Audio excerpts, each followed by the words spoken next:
Hey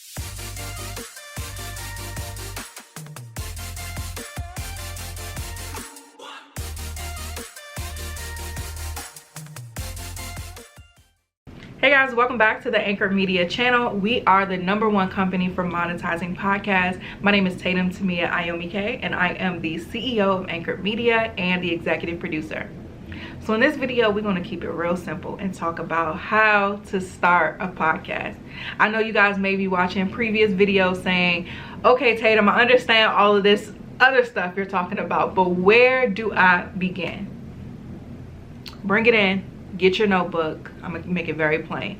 The first place you need to start is figure out what your message is, what your topic is. What is this podcast about? And one of the things I love about our planner that we offer is that it really walks you through doing a competitor analysis, because I personally believe the first step to creating not just a podcast, but a marketable podcast is to create one that stands out.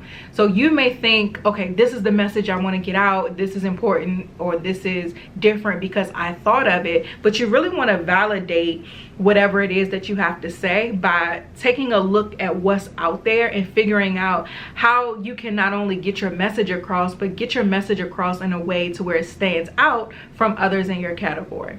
So pick a topic with all of this knowledge that you now have by looking at other shows and doing a SWOT analysis and all the things we discussed in the planner. With all of that intel, then I want you to pick what your topic is going to be. After that, you got to name your podcast. So what is going to be the name of this show? Now, when you're figuring out the name for your podcast, it needs to be plain, it needs to be clear, and it needs to be clear not to you, but to who your ideal listener is. A lot of people, they create shows where it has this deep meaning to you, but Susan from North Dakota in the middle of nowhere does not know what that means to you. That person or whoever is looking for podcasts that speak to them and their needs. So when it comes to your topic and your name, this is where you create for your consumer. You come in the message, but with the topic and the name, you create for your consumer. One of the podcasts we work with is called Therapy as a Christian. It's clear. The show is about therapy. You don't have to think about what this podcast is about, and who it's for doesn't have to think if this is for me. So the same thing for you. Make your title super clear for who it's for.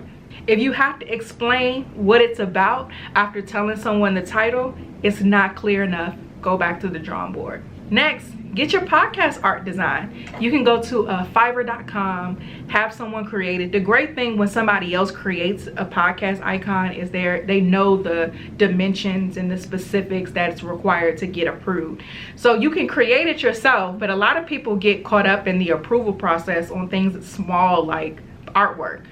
Just get someone else to do it who knows how to do artwork that's specific to Apple qualifications and get it done. Also, when thinking about your artwork, because again, we don't just want to launch shows, we want to build profitable podcasts.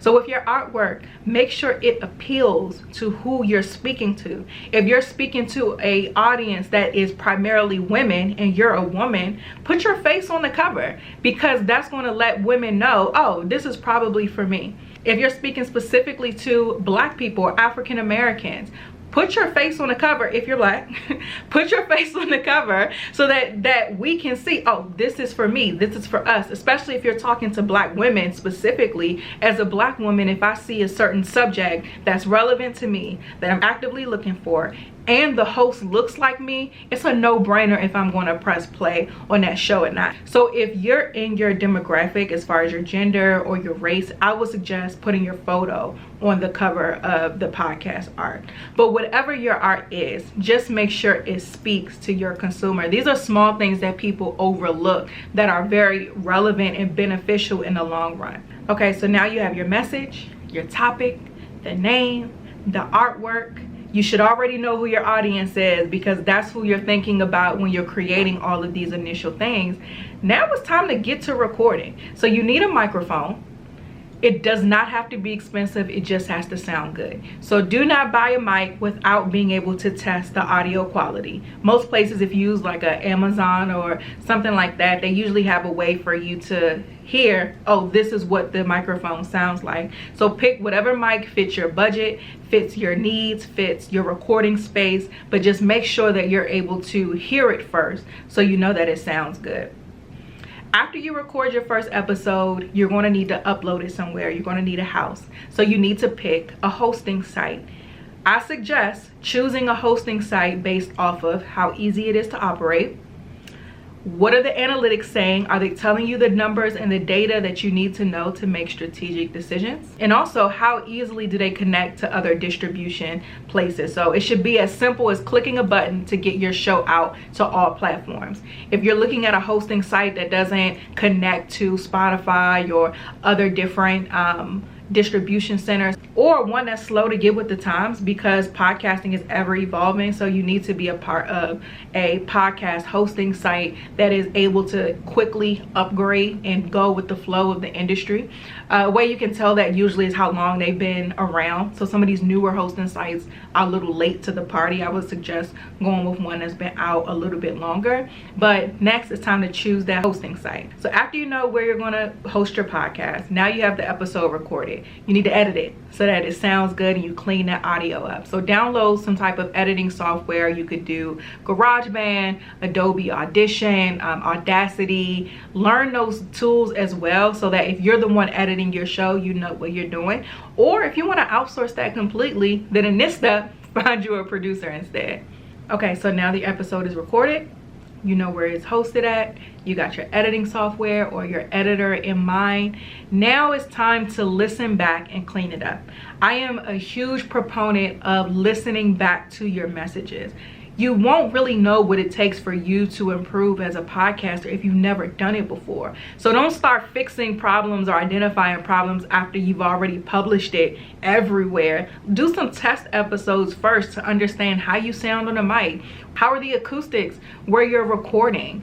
Are you reading on the show, or how comfortable and confident are you on the microphone? Maybe you need to get some jitters out, so you may need to record more than one test episode, but I highly suggest recording first to get used to being on the mic, to get used to your messaging. A lot of podcasters I work with, they overplan. And the reason why they overplan is because they don't understand what they actually need. And they don't understand what they actually need because they haven't started to see how they are on the microphone. So some of them may spend so much time on planning their episodes or making sure that their points are structured correctly, when as soon as they get on the mic, they're natural communicators. And so I'm like, well, you don't even have to spend a lot of time here because you're able to communicate effectively. So let's spend more time on the marketing side so that people are able to hear that message. Some people are really good marketers. They will promote and hustle to get all those listens. But on the microphone, their message could be cleaned up a little bit better. And so by recording first, you're able to identify that problem and work on that before you get all of these listens into the show and you aren't able to retain them because the message isn't clear. So after you've done all of this, you understand what you need to do to improve. Now it's time to get approved on Apple. So submit everything to Apple Podcasts. Start planning your episodes moving forward. Upload them to your hosting site and then start marketing so that you can get all the listeners you can to your platform.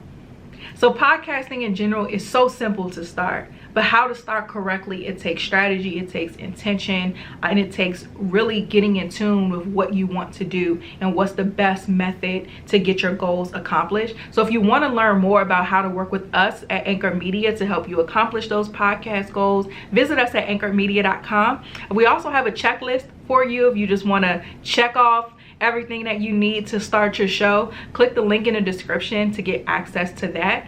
And again, don't forget to like or subscribe and hit that notification bell so that you don't miss when we post another video. And I'll see you in the next one.